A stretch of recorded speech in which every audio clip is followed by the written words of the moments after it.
today's episode I'm going to show you how to make a delicious, thick, creamy, stick to your ribs mac and cheese, topped with a sweet, slow cooked barbecue short rib.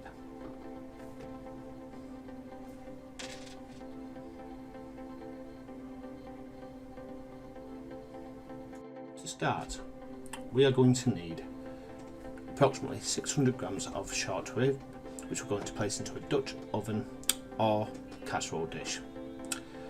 We're going to coat that with 2 tablespoons of paprika for sweetness,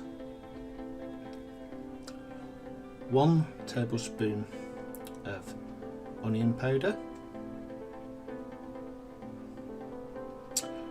2 tablespoons of smoked paprika, which will add a smoky undertone that you'll often get with barbecue meats. This adds an extra layer of flavour to the dish.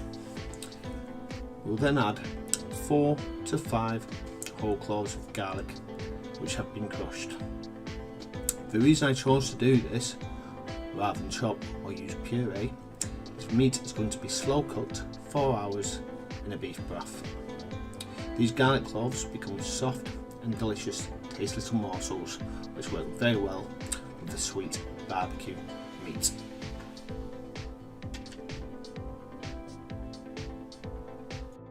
We then rub the spice mixture and the garlic into the meat, making sure it is thoroughly coated before leaving it to rest for at least 2 hours to soak up the flavour of the herbs and spices.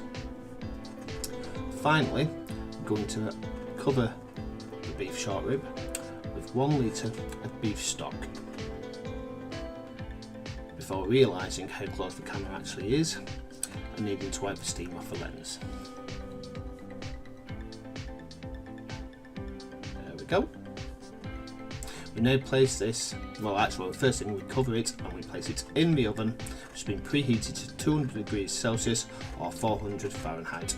And we cook it for 3 to 4 hours or until the meat falls off the bone, as can be seen here.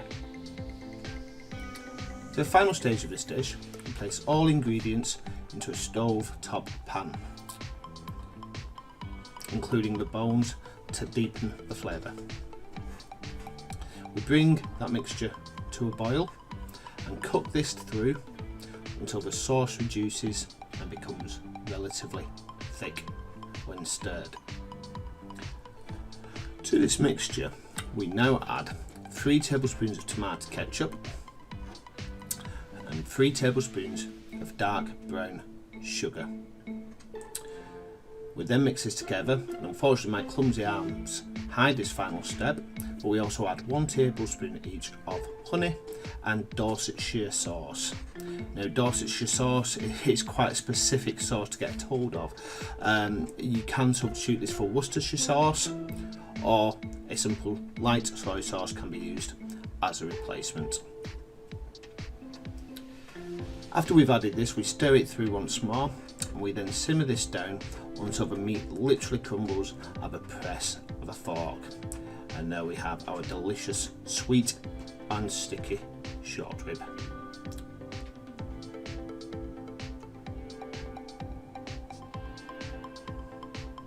And there we go, the final product. And now on to the mac and cheese. To start with the mac and cheese, we're going to get a pan and a sieve, and then realise that we've done this backwards, and instead we need to get our 3 tomatoes. Now, shock horror, yes, I put tomatoes in my macaroni cheese. My Mrs. Faithless, loves tomatoes in her mac and cheese, so we always tend to put these in there. However, they are optional, and it does nothing if you remove them from the recipe. So what we're going to do, we're going to chop these into small chunks, place them in a sieve or a pan, and then we're going to add a pinch of salt to these chopped tomatoes. This will help draw out the juice and also accentuate the sweetness of the tomatoes themselves. Whilst the tomatoes are resting for an hour, we're going to take 250 grams of dry macaroni pasta and cook this till barely al dente in salted water, as you can see here. We're then going to very quickly drain this pasta and toss it straight back into the pan to ensure just a little bit of pasta water remains in the pan. We've also grated 150 grams each of Gruyere cheese, Manchego cheese and cheddar cheese for our cheese sauce mixture. Now, to do the cheese sauce mixture, we're going to melt 75 grams of butter in a pan.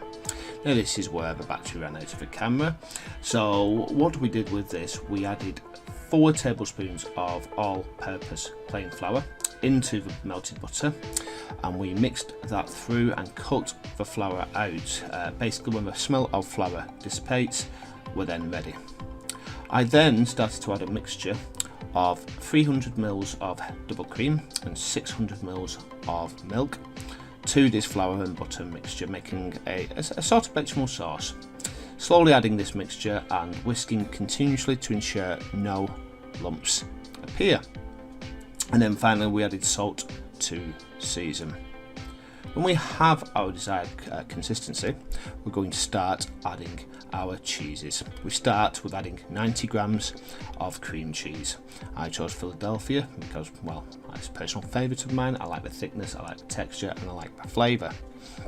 We're going to whisk this into the sauce until it's melted, and then we're going to add approximately half the grated cheese mixture.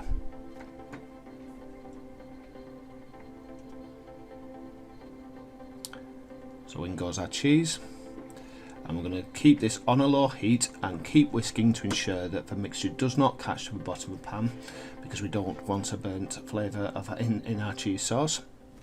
Once that is melted, we can then throw it in to our drained pasta and give that a good mix. The reason we only used half our grated cheese is that we are going to use the remaining half to layer the macaroni cheese like a lasagna. Trust me, this does work. So here we have our macaroni cheese mixture, all ready to be plated up, ready to be baked in the oven.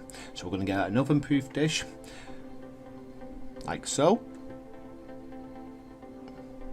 Now at this stage I split into my mixture into 3 dishes, one for tomatoes, one for a very fussy little girl, and one for me later on. We place a layer of macaroni into the base of the dish alongside some of the grated cheese, like so. We're then going to add the chopped tomatoes, followed by some more of the grated cheese that remains, and then we're going to top that with another layer of macaroni cheese mix before finally coating it with the remaining grated cheese.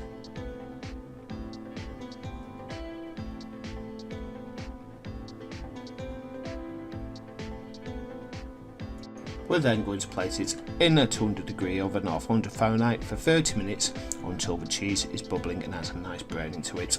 And there we have it, a delicious, thick, rich 4-cheese mac and cheese. Or should we call it mac and 4 cheese?